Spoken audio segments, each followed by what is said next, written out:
A very good morning, everyone. I'm Rinki, and today we'll learn about communication skills. So, here we go. Happy learning. Communication means sharing of ideas, information, and messages.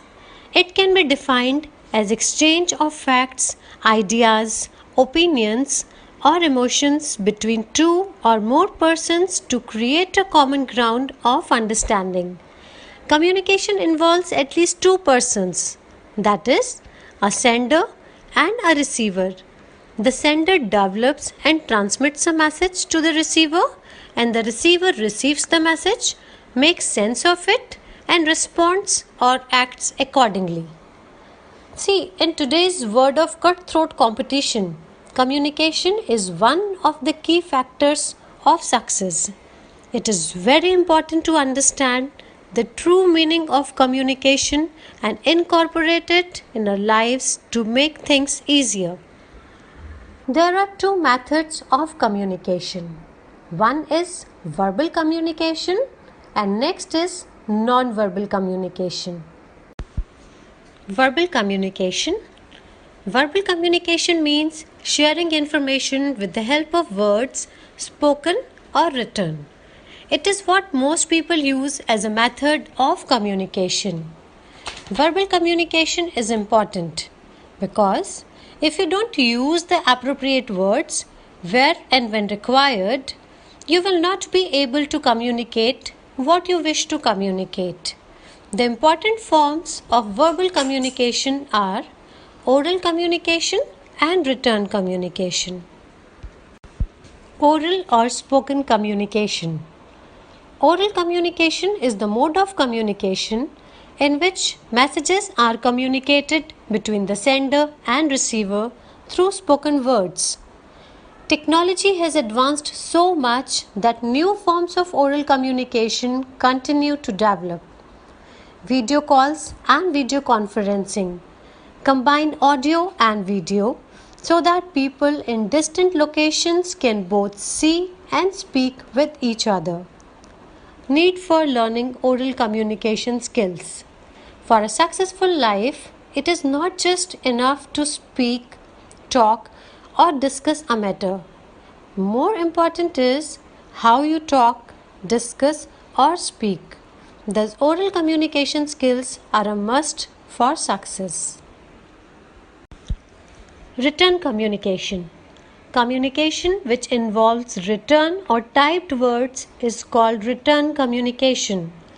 Sometimes written communication is better than oral communication because it can be edited and revised several times before it is sent to ensure the content is most effective, whereas oral communication can be spontaneous. In a school or an organization, it is very important to maintain written document as oral documents don't have any stand. Written communication is also important for instructing or sharing certain tasks and projects. Methods of written communication: emails, reports, notes, orders, letters, notices, minutes of meetings, circulars, notifications, quotation mailer books, inquiries, newspapers, and complaint forms. Advantages and disadvantages of verbal communication. There are advantages as well as disadvantages of verbal communication. Let's see advantages of verbal communication first. Verbal communication is always easy and fast. One can express what one wants and get a quick reply. In terms of flexibility also, verbal communication is better than any other form of communication, as one can discuss different aspects of an issue and make decisions more quickly. Verbal communication boosts up the morale of the concerned persons and maintains energy and enthusiasm within a team. Handling stage fright. Speaking in front of a large group of people makes most people nervous. The following strategies can be used to control and reduce stage fright and make an individual a confident and effective speaker. First is concentrate on the 3 P's. That means prepare, practice, and perform. Our speech presentation should be well planned, thoroughly prepared, and rehearsed repeatedly. Second is no negative thoughts. Negative thoughts sometimes create more anxiety. Avoid thoughts such as I am a failure, I cannot speak in front of a crowd, my topic is boring, I am not fully prepared. And set practical goals. Begin the presentation with a pause. Don't be so fast. Learn and practice stress reduction techniques such as deep breathing, workouts, mental relaxation, and so on. They are useful in reducing stage fright. Some stress reduction techniques. With sufficient amount of practice, the given exercises can help you handle the stress of public speaking or any kind of stress. First is breathing exercise. It is good to try a relaxing breathing exercise before any presentation. It can be done then and there. Next is positive self-talk. Self-talk is one way to deal with stress. We all talk to ourselves. Self-talk can be positive, like I will do this or things will work out, or it can be negative, like I will never do well or I cannot do that. Positive self-talk helps you calm down. With practice, you can learn to turn negative thoughts into positive ones. Non-verbal communication. When communication occurs without using words, it is known as non-verbal communication. It has been noticed that almost 55% of our communication takes place through non-verbal communication. We send signals and messages to others through expressions, gestures, and body postures. Importance of non-verbal communication. In our day-to-day life, most communication is done using body movements like facial expressions, hand movements, etc., and voice control like tone of speech, pauses after a sentence or a phrase, etc. Types of non-verbal communication. Non-verbal communication is divided into 3 types: auditory method, body language method, and visual method. First is auditory method. The method which can be heard is called the auditory method. For example, the ringing of a bell, a whistle by the conductor of a bus. When a bell rings in school, it indicates the start or end of a period. Siren of an ambulance indicates some medical emergency. Body language. It plays an important role in oral communication. Body language can be divided into the following types: kinesics, oculesics, touch, space, and appearance. Let's talk about kinesics.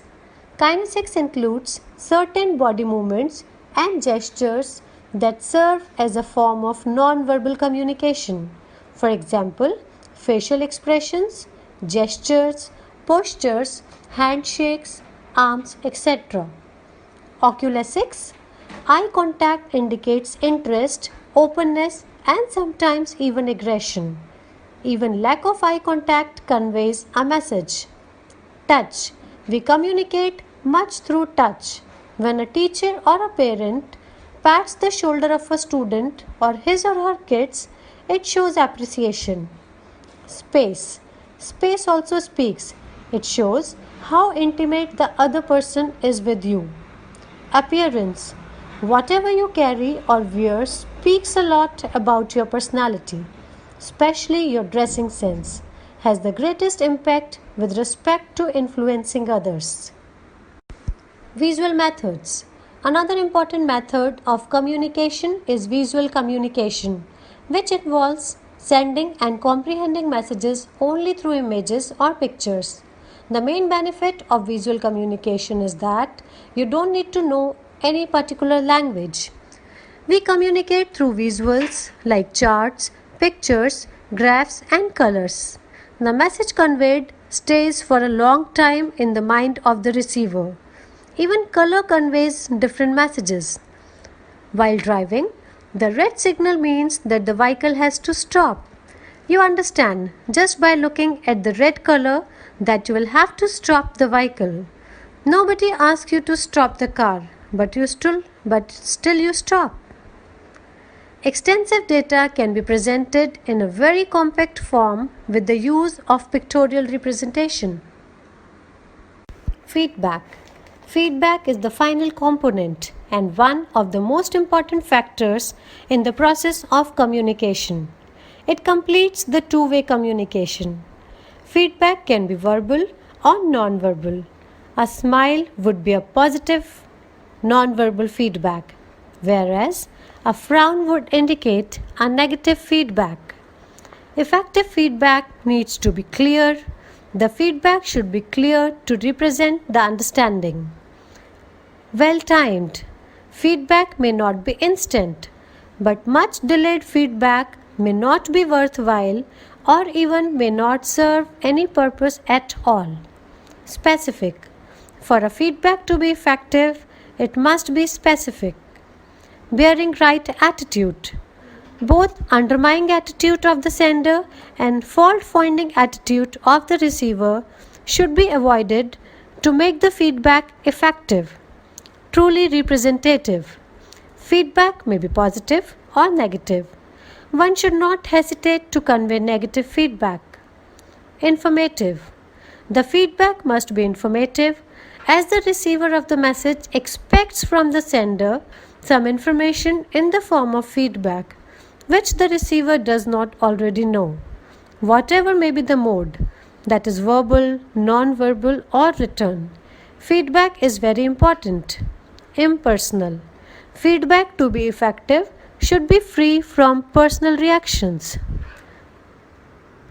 Some of the advantages of feedback are highlighted below. Feedback is effective listening.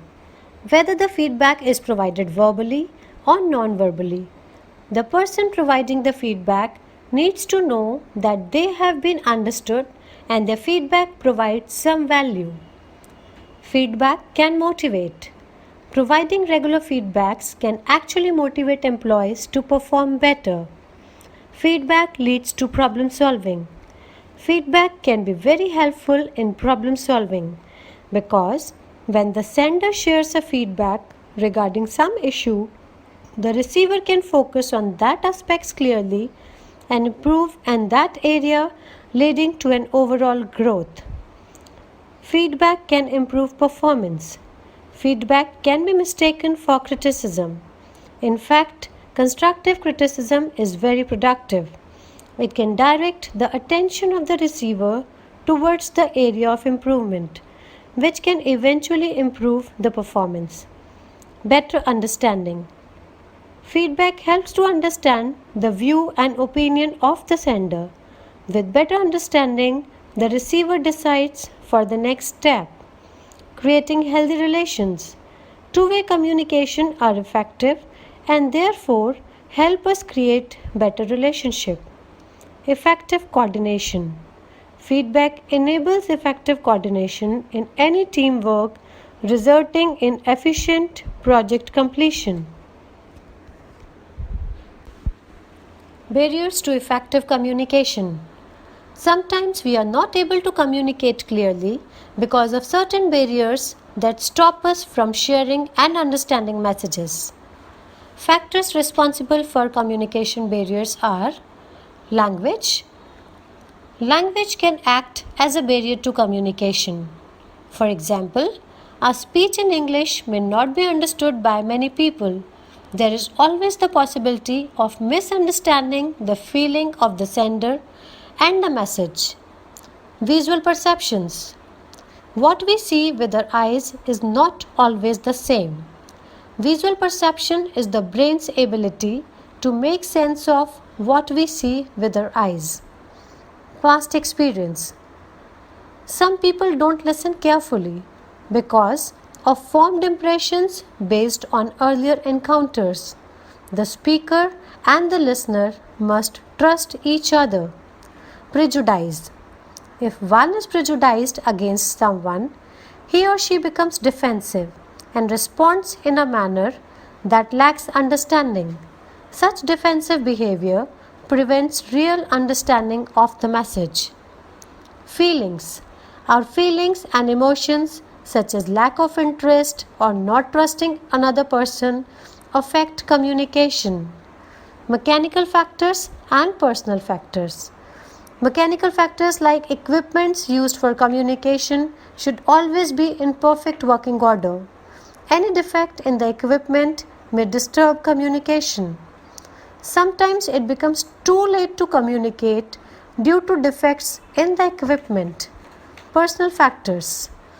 Personal factors include your own feelings, habits, and ways of thinking. Fear and low confidence may make communication difficult. Types of barriers in communication. There are different types of barriers to effective communication that prevent accurate exchange of ideas or carry inaccurate meaning. It can create misunderstanding. The types include linguistic barriers. Language is the most commonly used tool of communication. Even people speaking the same language can face difficulty in understanding each other. The use of slangs, jargons, or unfamiliar terms create linguistic barriers. Psychological and emotional barriers. The psychological status of the sender or receiver could affect the way they communicate. Emotions such as anger, depression, frustration, and fear, as well as factors like phobia or low self esteem, can hinder good communication. Physical barriers. Physical barriers include geographical distance, noise, closed doors, faulty equipment, and poor lighting. It is easy to identify and remove these barriers. Psychological barriers.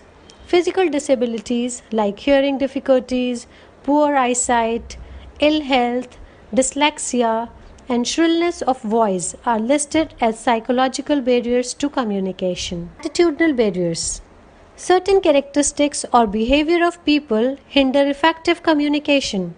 Lack of attention, interest, distractions, or irrelevance to the receiver obstruct smooth communication.